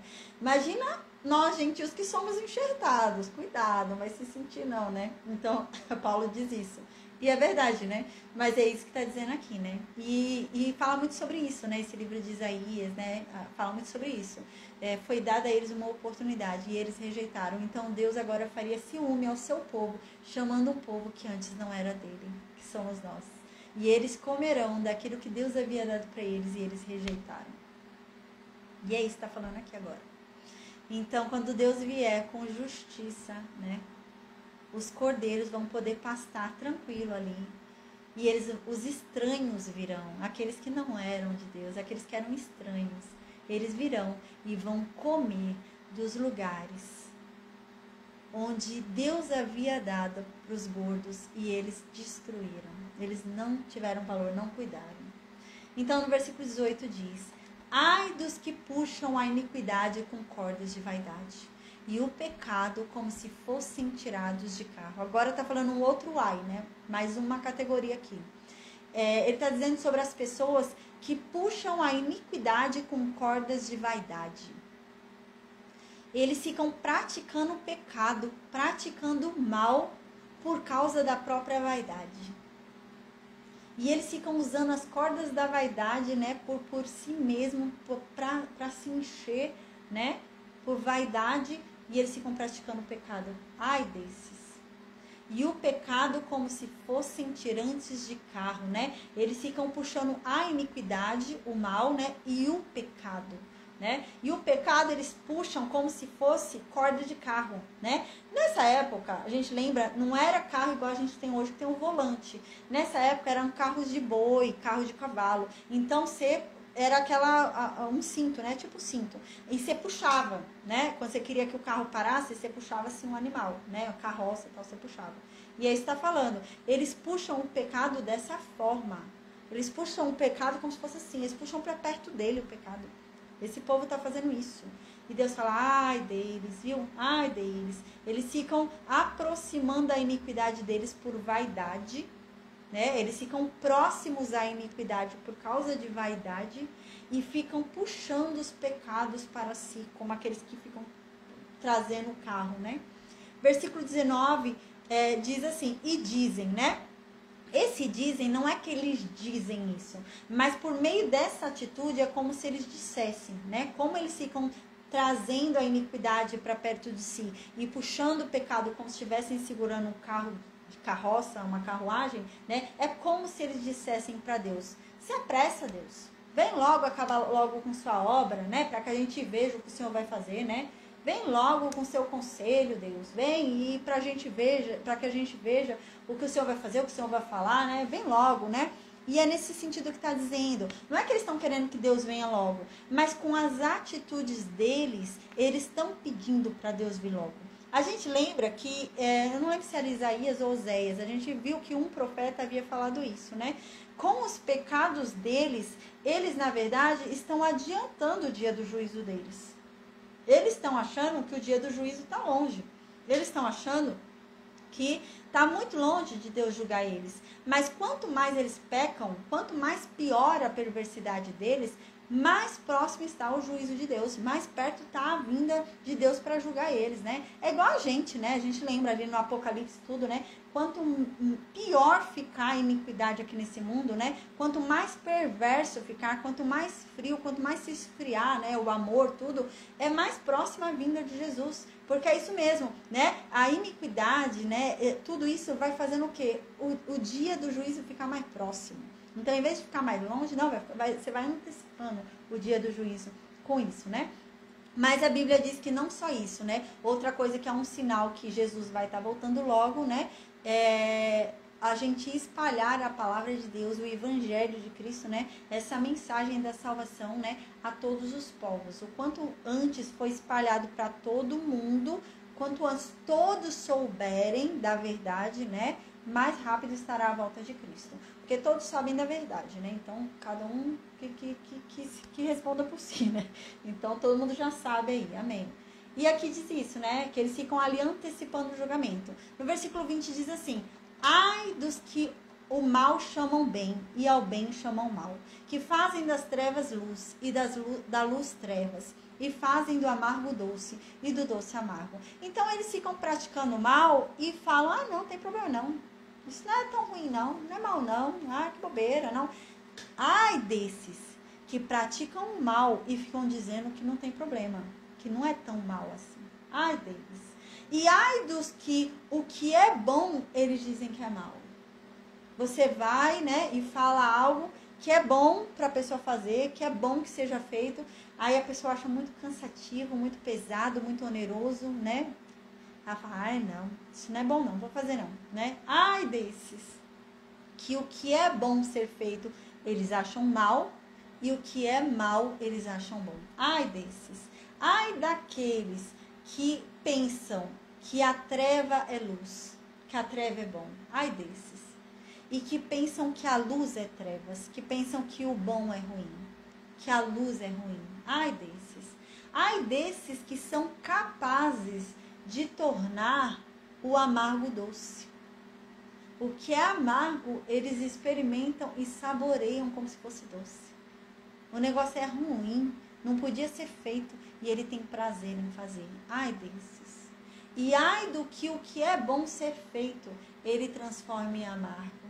Então o negócio é bom fazer, ele está até fazendo, é isso que está dizendo, ele não está deixando de fazer, ele está fazendo o que é bom, mas ele está fazendo com má vontade. Ai desses. Ele está fazendo um negócio que é doce, mas para ele tem um sabor amargo. Ele está fazendo o que é certo, ele está fazendo o que é correto, ele está fazendo o bom, mas o gosto daquilo que ele está fazendo para ele é ruim. Ai dele, porque ele conseguiu transformar o que é doce em amargo. Então no versículo 21 diz: ai dos que são sábios aos seus próprios olhos e prudentes diante de si mesmos. Ai daqueles que acham que são sábios diante dos seus próprios olhos, aos seus próprios olhos, né? A pessoa acha que tem toda a sabedoria do mundo, que ela tem as respostas. Ai desse. Eu dei até meu exemplo aqui, né? Aqui é o exemplo de alguém que não vai consultar a Deus, né? Eu não digo de consultar o homem, mas consultar a Deus, né? A não ser que você tenha certeza que essa pessoa é de Deus, gente. Aí você consulta, mas ainda assim confirma na palavra de Deus, né? Porque às vezes a pessoa é de Deus, gente, mas não é Deus, não, que tá falando. Às vezes é a carne da pessoa que tá falando, né? Então, o ideal, às vezes, é você quer buscar um conselho, alguma coisa, consulta a pessoa, né? Mas busca a Deus para ver se é aquilo mesmo também, né? Mas buscar a Deus como, né? Lendo a palavra, né? Você foi falar com a pessoa, que você sabe que aquela pessoa é de Deus, a pessoa te disse alguma coisa, você ainda ficou meio em dúvida, né? Então, vai consultar a palavra para ver se a palavra realmente diz aquilo que aquela pessoa disse, né? E aqui está dizendo: ai dos que são sábios a seus próprios olhos, ai daqueles que acham que sabem tudo. Ai desses que acham que tem a resposta para tudo. Gente, eu conheci um homem esses dias, acho que foi o ano passado, ai que agonia me dava desse homem. Eu fui numa casa de uma das crianças que eu ajudo. Gente do céu, tinha um homem lá, o homem queria saber de tudo, gente. É tão ruim, gente, assim. E ele era metido a saber de tudo. Aí era o remédio da menina, ele nem morava lá, ele era um vizinho. Aí ele veio lá, aí eu tava conversando com a avó falou que tinha que dar tanto de dosagem pra menina. Ele falando que era errado, que era outra dose, não sei o quê. Aí depois mudou o assunto, foi pra um outro assunto, nem lembro do que era, gente. Ele também quis falar não sei o quê. Aí foi pra um assunto que era um assunto judicial, né? E, gente, eu sou advogada, né? Mas eu não falei nada pra eles que eu sou advogada. Eu não gosto de ficar falando. Aí eu fiquei assim, só ouvindo, e eu perguntando pra ela, pra tentar dar um auxílio pra ela, né? E eu perguntando pra ela. Aí teve uma hora que ela tava falando não sei o quê. Aí eu falei: ah, você não pode fazer. É só a mãe, porque ela é a avó da menina, né? A menina é menor de idade. Aí eu falei: você não pode fazer, só a mãe pode fazer, né? Pra você fazer, você precisaria ter uma procuração. Com procuração você pode. Sem procuração, não. Aí ele: ah, claro que pode, ela é vó também pode. Gente, eu fiquei olhando para mim, meu Deus, é tão ruim uma pessoa que quer saber de tudo. A pessoa quer saber de tudo, né? Jesus amado, é tão bom você aprender, né? Igual hoje mesmo, teve uma pessoa que pediu para eu fazer um negócio. E eu não sei fazer aquilo. É um negócio que é de informática, eu não sei. Aí eu falei pra ele, mandei mensagem, falei: você pode me explicar? Que eu não entendo nada disso. O que é isso? Porque ele tava falando pra mim: vai ser um IP... eu até esqueci o nome. Gente, ele até me deu um nome, eu até esqueci. É um negócio lá difícil. Eu não estava entendendo nada. Eu falei: mas você pode me explicar? Que eu não entendo disso não, informática. Igual às vezes eu até falo: gente, eu não sei, eu tenho que fazer um curso de informática. Gente, muita coisa. Até da Bíblia também, gente, eu não sei não. Tem muita coisa que eu preciso saber, que eu aprendo, eu assisto, aprendo, ouço, aprendo, né? Nossa, o que eu amo ouvir é histórias. Gente, ontem eu saí, fui fazer ações sociais com a minha prima, né? E eu conheci a sogra da minha prima. Gente, eu amo ouvir histórias. Aí eu sentei, ela começou a falar como foi que ela conheceu o marido dela, como que é a história dela, a vida dela, sabe? Nossa, gente, é muito bom, né? É muito bom você ouvir também, né? É muito ruim uma pessoa que acha que não tem nada a aprender. né? A gente estudou isso em Provérbios, né? A sabedoria está em querer sempre aprender. Salomão disse isso. O sábio, ele ouve várias vezes a mesma coisa e não se cansa de ouvir. Porque ele tem na mente dele que algo novo pode ser percebido que ele não havia percebido antes. E é verdade. Sabe? Às vezes o sábio está ouvindo de novo uma coisa que ele já sabe. Mas talvez dessa vez que ele está ouvindo, vai vir uma informação a mais que ele não tinha. O sábio, ele escuta. O sábio não vai ter, não, eu já sei. Não, gente, o sábio não vai fazer isso.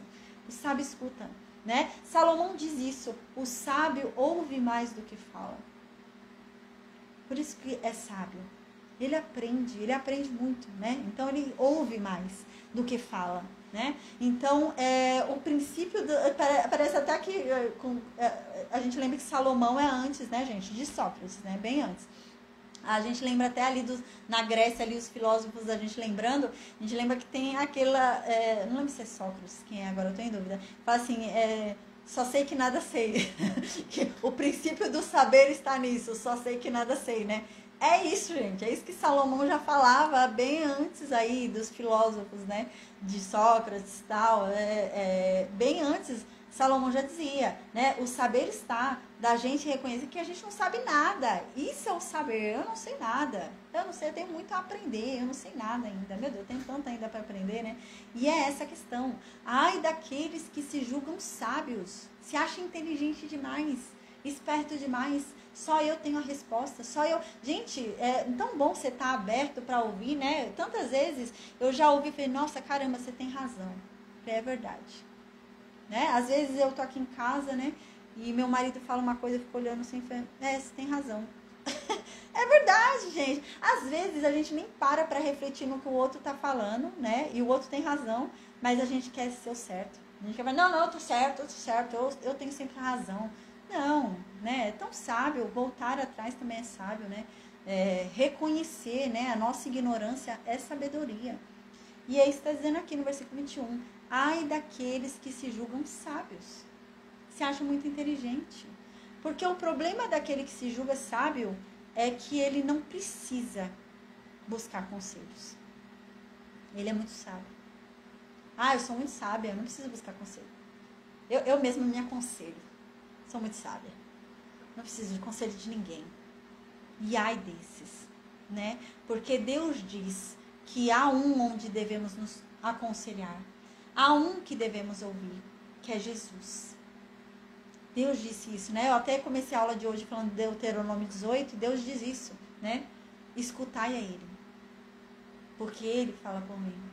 Não é a cartomante que vocês devem correr. Não é a consulta sobre o futuro que vocês devem correr. Não é o horóscopo que vocês devem correr. Consultai a Ele. Somente a Ele. Que Ele vai te dar a resposta. E, gente, realmente, qualquer coisa que você tiver que perguntar, a Bíblia responde, gente. Você tem dúvida sobre casamento? A Bíblia tem resposta. Se tem dúvida sobre filho? A Bíblia tem resposta. Se tem dúvida sobre sogra? A Bíblia tem resposta. Se tem dúvida sobre qualquer coisa, gente, a Bíblia tem a resposta. A Bíblia tem resposta sobre tudo. Caramba! Mas ai daquele que se acha sábio aos seus próprios olhos. Você se acha mais sábio do que Deus. Você acha que o que você pensa está certo. Em vez de ir lá ver o que Deus diz. Se eu acho que o que eu estou falando é certo e eu não vou consultar o que Deus disse, eu estou dizendo que eu sou mais sábia do que Deus. Que eu não estou indo consultar o que Deus diz a respeito do que eu estou achando. Eu sou mais sábia do que Deus. E ai desses. Então aqui diz, e prudentes diante de si mesmo. O que é prudente? A gente falou muito sobre prudente, né? Eu acho que foi no livro de Provérbios que a gente falou muito sobre prudente. Eu dei muito exemplo de prudente, né? O que é prudente, né? Foi no livro de Provérbios, que eu até falei, no livro de Provérbios, Salomão diz que a sabedoria nos torna prudentes sem experiência. E é isso mesmo, foi isso que eu expliquei o que é prudente. O que acontece? A prudência, você só adquire a prudência de uma forma. Não, de duas, né? Mas assim, a forma mais comum de você adquirir a prudência é como que é? Pela experiência. Por exemplo, a criança vai lá e põe a mão no fogo. Queimou. Ela tirou a mão. Gerou uma prudência. Ela não vai pôr a mão de novo. Porque ela já sentiu a dor. Então ela sabe que se ela fizer aquilo vai doer de novo. Então ela vai ser prudente. E não vai mais pôr a mão ali. Porque ela sabe que aquilo vai doer. Ela vai e põe a mão na tomada e toma um choque. Ela não vai pôr mais a mão de novo. Porque aquela experiência tornou ela prudente. E ela vai evitar passar por aquilo de novo. Né? Então, essa é uma das formas da gente se tornar prudente. É a experiência. A gente vive uma coisa e tem uma experiência ruim com aquilo, a gente se torna prudente. Aí, depois, numa próxima oportunidade, a gente vê que está começando a desenhar a situação, a gente já fica... Não, peraí, eu vou sofrer de novo. Aí vai doer de novo. É prudência. Isso é uma prudência, né? Eu fico com receio, né? Eu vou evitar aquilo, né? Porque eu não quero me machucar. Então, eu não quero me machucar, então eu evito aquilo. Eu me torno prudente, né? Então, por exemplo, quando fala, né? Uma mulher prudente, né? Vale por duas. Você sai de casa e leva um guarda-chuva na bolsa, né? É prudência. Porque eu sei que se chover, eu vou pegar uma gripe, eu vou pegar uma pneumonia. Eu já fiquei internada, eu sei o que é ter pneumonia, é sério. Então, eu vou andar com um guarda-chuva na bolsa. Prudência, né? Mas Salomão diz que a sabedoria nos dá prudência sem a experiência. Uau! A sabedoria me dá uma prudência que eu não preciso sofrer para aprender. A vida não. A vida me dá uma prudência que eu preciso sofrer para aprender. Eu preciso queimar minha mão no fogo para saber que aquilo dói. Mas a sabedoria vai me dar uma prudência que eu não preciso queimar a mão no fogo para saber que aquilo dói. Não, eu não preciso passar por essa experiência. Eu sei que dói. Né? Então é isso, a sabedoria dessa experiência, essa prudência pra gente, né? E aqui tá dizendo, e prudentes diante de si mesmos.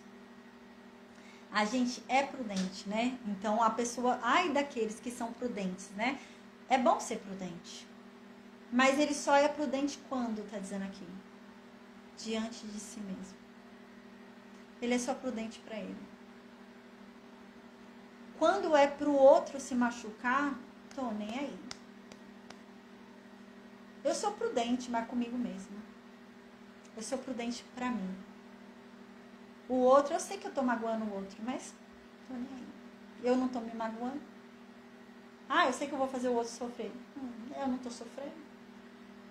Ah, mas se for pra eu sofrer, ah não, então peraí, calma, eu vou tomar cuidado. Eu sou prudente só pra mim. E aí está dizendo, ai desses que só são prudentes para si mesmo. Você não tem prudência pro outro. Você fala o que você quer, do jeito que você quer, magoa o outro, machuca o outro, não tá nem aí. Mas a prudência com você tem, mas com o outro não tem.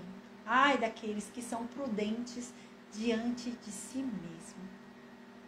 Você cuida do seu caminho, mas só por você mesmo. Você evita ali, você se machucar, você isso, aquilo outro, mas só por você mesmo. Ai, desses, né? Que não pensam nos outros, né? A gente lembra que o foco do evangelho é esse. É o amor, né? Amar a Deus sobre todas as coisas e amar ao próximo como eu amo a mim mesmo. Se eu me amo ao ponto de eu ser prudente a mim mesma, eu tenho que amar ao próximo ao ponto de eu ser prudente a ele também. É amar ao próximo como eu amo a mim mesma. Então, se eu me amo e eu sou prudente de mim mesma, diante de mim mesma, então eu também tenho que ser prudente, né? Diante do outro, né? Então, ai dos que são sábios aos seus próprios olhos, que se acham muito inteligentes e não vão buscar o que Deus diz, não vão buscar a palavra de Deus, e prudentes diante de si mesmo. Eles são prudentes diante do que eles acham que deve ser prudente, né? Diante do que eles acham que devem fazer, né? A gente lembra que a prudência, né, como eu disse agora há pouco, ela vem pela experiência.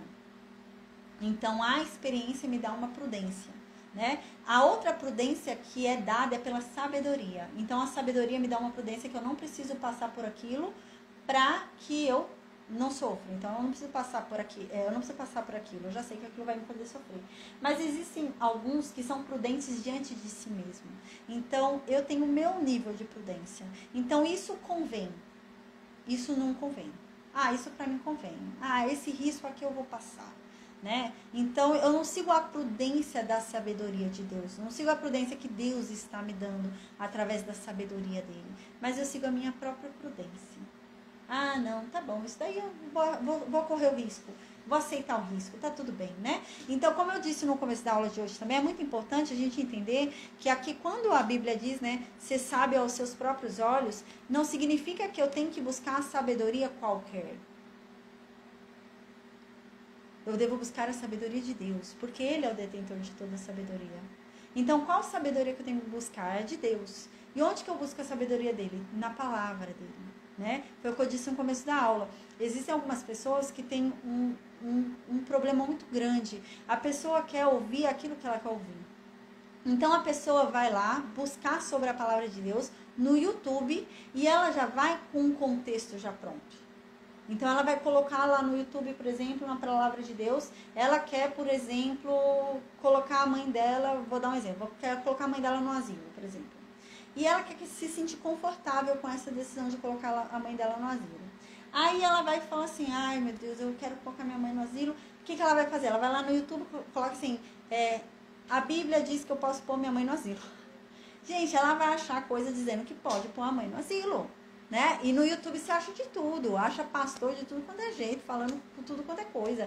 Gente, o que tem de gente falando coisa aí que não tem nada a ver da Bíblia, você acha, né? Mas você pesquisou procurando aquilo. Mas será que realmente a Bíblia diz isso?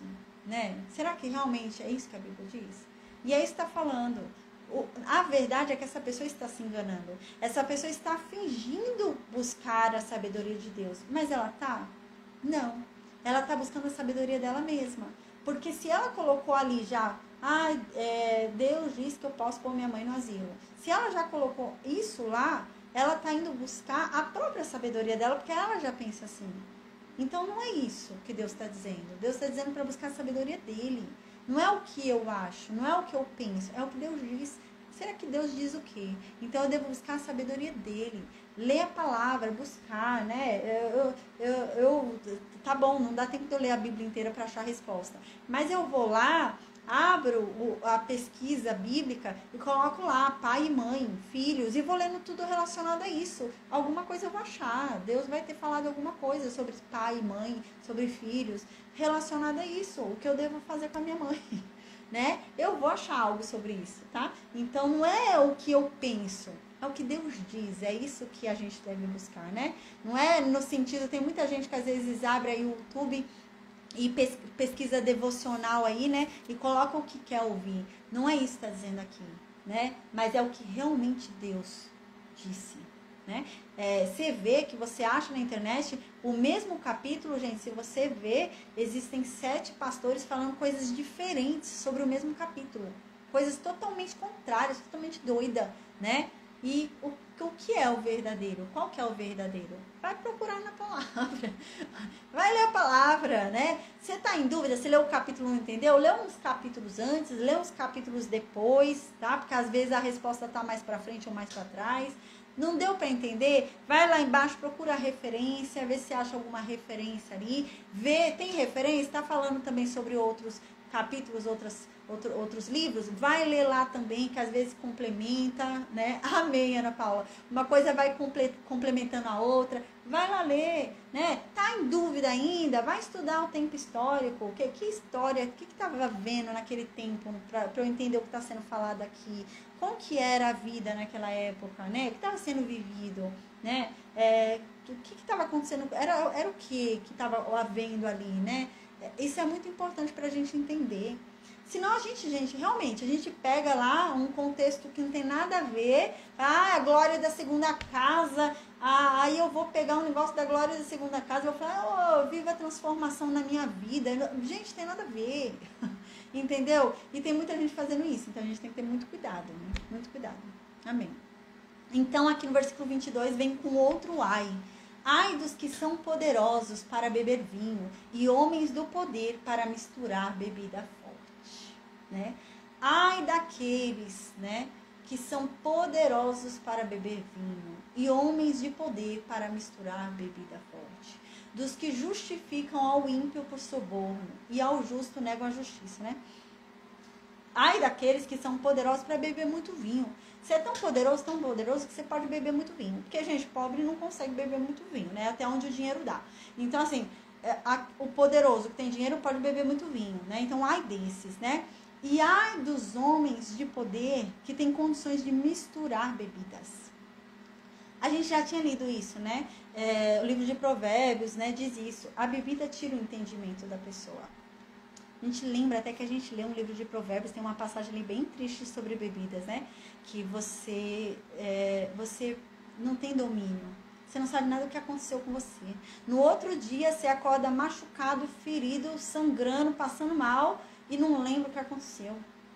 Aí você acorda, no livro de Provérbios fala isso, no dia seguinte você acorda de tanto beber, você acorda ali com o cabelo cortado, machucado, roxo, sangrando, né, sujo, né, num lugar que você nem conhece, aí você acorda e não lembra o que aconteceu, não sabe o que aconteceu.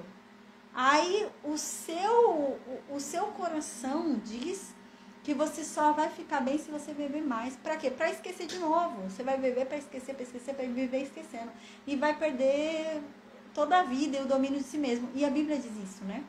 E aqui tá dizendo, ai desses, né? Ai dos que ficam justificando o ímpio por suborno. Ai desses que eles dão o direito pro ímpio por causa de dinheiro. A pessoa é ímpia, mas tem dinheiro, a pessoa está errada, mas tem dinheiro, ele vai lá e dá um dinheirinho, e eu vou e digo que ele está certo, sendo que ele está errado, porque ele me deu um dinheiro. Ai desses que aceitam dinheiro para fazer o errado. Ai dos que negam a justiça, né? Ai dos justos, e aos justos negam a justiça, né? Ai desses que aceitam dinheiro e ficam negando a justiça para quem tem direito, né? Dá o direito para o errado e o certo fica como errado. Ai desses que ficam pervertendo a justiça. Então, no versículo 24 diz: portanto, assim como o fogo queima a palha e as chamas acabam com a grama seca, assim também vocês vão desaparecer. Vocês vão ser como plantas, cujas raízes da planta ficaram podres, né? Cujas flores já não existem mais. Elas foram levadas pelo vento como se fossem pó. Elas se estragaram, se levaram. Porque, na verdade, vocês desobedeceram a minha lei, Deus diz. E vocês desprezaram todos os meus mandamentos. Ai de vocês, vocês vão queimar igual palha. Aí no versículo 25 diz: por isso se acendeu a ira de Deus. Aí agora Isaías falando, é por isso que Deus está assim com vocês, gente. Por isso que Deus está irado do jeito que está. Olha o negócio do jeito que está aqui em Jerusalém. Vocês estão igual Sodoma, né?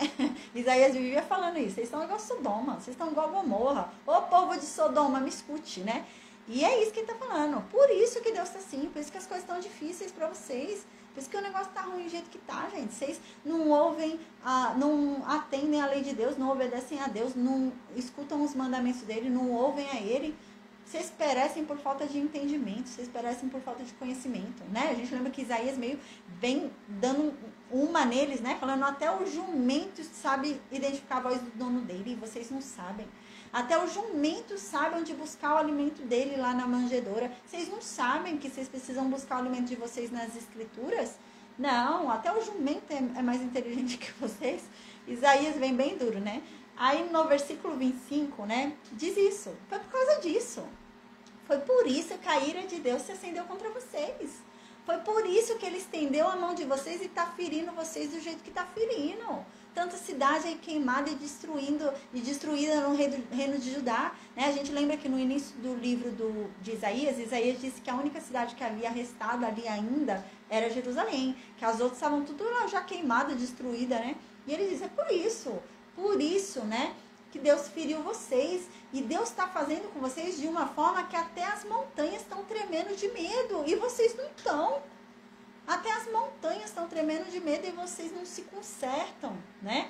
A gente lembra que no Novo Testamento fala isso também, né? Engraçado, né? A Bíblia diz que até os demônios tremem. Até Satanás treme diante de Deus. Até os demônios. E o homem vai e não treme, né? O homem na maior cara lavada, a mulher na maior cara lavada, vai lá, mente E não treme, não. Tá dentro da igreja, tá mentindo, né? Tem até um exemplo que eu dei durante a campanha. Tem um pastor, né? Que a mulher veio falar com o pastor e falou: pastor, meu marido tá me traindo, fala com ele. E o pastor falou: você tem certeza? Tenho, pastor, tenho. Mas você tem prova? Não tenho, pastor, mas ele tá me traindo. Aí o pastor foi e falou pro rapaz, né? Eu tô até sem graça, mas sua mulher pediu pra eu falar com você, ela acha que você tá traindo ela. Que, pastor, Deus me livre, eu traio minha mulher. Imagina, não traio minha mulher, não. Nada a ver, não tô não. Aí falou que passou um tempo, a mulher chega lá pro pastor e mostra as mensagens. Falou: tá vendo, pastor? E ele já tava com essa mulher há muito tempo, a amante. Aí então o pastor foi, não mostrou as mensagens e falou pro rapaz: então, sua mulher veio de novo falar comigo, que ela acha que você tá traindo ela. Não, Deus me livre, não tô traindo não, pastor. Não trai minha mulher, pastor. Eu sou super fiel. Aí o pastor falou: então, e essas mensagens aqui? Aí o homem falou: ai, meu Deus, foi um lapso. Ai, meu Deus, foi um negócio que eu fiz. Ai, pastor, mas eu já tô arrependido. Ai, não, eu vou parar. E o pastor até deu exemplo na campanha que eu mandei no vídeo. O pastor até falou: gente, pelo amor de Deus, o cara não tinha ficado nem vermelho. O cara nem tremia. O cara normal. E como que pode? A Bíblia diz que os demônios tremem diante de Deus. Satanás treme. E o homem nessa cara de pau diante de Deus ainda. Falando em nome de Deus. Meu Deus, pastor, não, eu não traio minha mulher, não. Como que pode, né? A cara de pau. E é isso que Isaías está falando aqui. Vocês estão no nível de Sodoma, né? E é por isso que Deus está fazendo o que está fazendo com vocês. E até a terra está tremendo de medo de Deus. E vocês não. Vocês estão tudo mole aí, sem entender nada. Vocês estão morrendo porque não entendem as coisas. Se vocês buscassem verdadeiramente as escrituras, conhecer a Deus, conhecer a lei de Deus, vocês não iam sofrer tanto. Povo, vocês sofrem por não conhecer a Deus. É isso que Isaías está falando. E os seus cadáveres, né, se fizeram como lixo no meio das ruas. A gente vê que havia muitos cadáveres, né? Isaías está falando que é por isso que está cheio de cadáver na rua como lixo. Jogado na rua, ninguém foi buscar o cadáver. Gente, imagina a cena que estava em Judá, no reino de Judá. Era essa, né? Tava tendo muitas invasões, né? As outras nações estavam vindo, invadindo muito o reino de Judá, queimando as cidades sendo destruídas. Corpos na rua, é isso que ele está falando, mas os corpos eram deixados na rua como lixo. Ninguém ia lá buscar para sepultar. Você andava pela rua e o corpo ali estirado na rua. E é isso que ele está falando. Por isso que a cidade está assim, gente. Porque vocês não buscam a Deus. Porque vocês não se consertam. Vocês não praticam a justiça. Não conhecem o juízo. Vocês não conhecem, não sabem onde buscar alimento. Não sabem ouvir a voz do dono de vocês. Por isso vocês estão desse jeito. Por falta de entendimento, vocês estão morrendo, né? Então aqui diz, né? E Deus fez tudo isso e eu digo mais. Deus ainda não se satisfez, não. Ele ainda está irado com vocês, ele quer fazer mais ainda.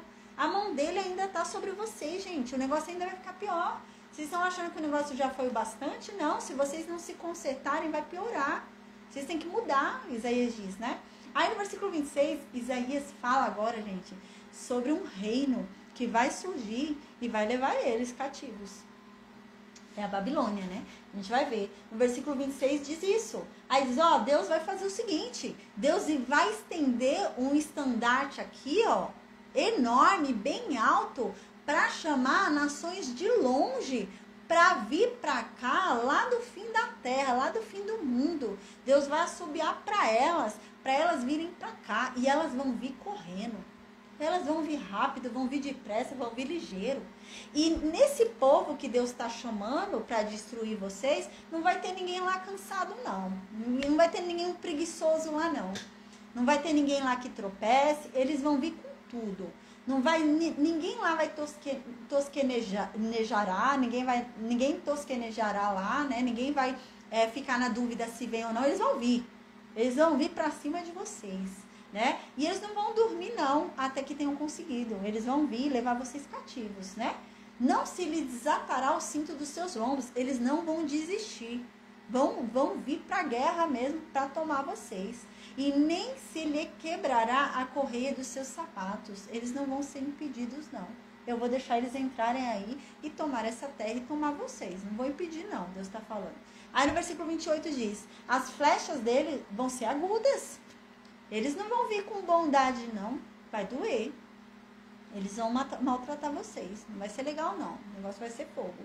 E todos os seus arcos retesados, os cascos dos seus cavalos são reputados como pederneiras, e as rodas dos seus carros como redemoinho. Eles são fortes. São muito fortes. Eu vou levantar uma nação forte para destruir vocês. Uma nação mais forte do que vocês. E eu tô chamando eles mesmo. Eu tô estendendo uma bandeira bem alta para que eles vejam que é para eles virem para cá para destruir vocês. Eu vou assobiar e eles vão vir de longe e vão vir com ânimo, viu? Para destruir vocês. Aí no versículo 29, Deus continua. O seu rugido será como o do leão. Rugirão como os filhos de leão. Sim, rugirão e arrebatarão a presa. E a levarão. E não haverá quem a livre. Gente, o leão aqui não é Judá, não. A gente pensa, leão da tribo de Judá. Não, Deus não está falando leão da tribo de Judá, não. Deus está falando aqui que leão, gente, é o inimigo que vai vir pegar Judá. Leão aqui, Deus está falando, a princípio, Deus estaria falando da Síria, tá, gente? A gente vai ver que assim, quase que o reino de Judá foi levado pela Síria. Quase. Né? Havia até uma profecia que o reino da Assíria ia levar mesmo, né? Então assim, quase que eles foram levados, mas houve um arrependimento, eles conseguiram ali mudar, então Deus deixou eles lá. Mas mais pra frente a gente vai ver que eles vão ser pra Babilônia, porque vai ter um deslize aí de um rei aí, a gente vai ver um rei doidão aí, então a gente vai ver que vai ter um deslize aí, eles vão pra Babilônia. Mas a princípio eles iam era pra Assíria, gente. Para o mesmo lugar onde foi o Reino Norte, eles iam para lá também. Mas aí deu tempo ali, né? O negócio mudou, não foram. Mas algumas décadas depois, eles vão lá para a Babilônia, né? Então aqui Deus não está falando leão da tribo de Judá, não. Leão aqui que Deus está falando era primeiro a Síria, que depois não vai ser, decidiram entregar eles para a Síria, mas depois vai ser a Babilônia. Então o inimigo vai vir como leão. E a presa vai ser o reino de Judá. O reino de Judá é a presa que esse leão está vindo devorar, que esse leão está vindo pegar. E é isso que Deus está falando. E não vai ter ninguém que livre vocês deles, dessa nação que eu estou chamando. Né? Que era a Síria primeiro e depois vai ser a Babilônia. Ninguém vai livrar vocês. Eles vão levar vocês. A gente vai ver mais pra frente que até o profeta Jeremias vai falar isso mesmo. Vai falar assim, se rende. Se rende para a Babilônia. Deus está falando que é para vocês se renderem. É para vocês se entregarem. Se entrega. Se entrega, não é para resistir, não, porque é Deus que mandou a Babilônia vir. Se entrega, que agora não tem mais jeito, não. Vocês têm que passar por escravidão, isso mesmo.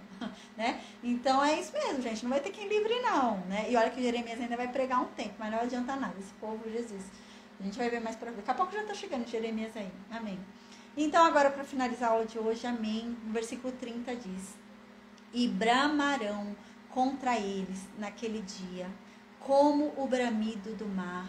Então olharão para a terra, e eis que só verão trevas e ânsia, e a luz se escurecerá nos céus.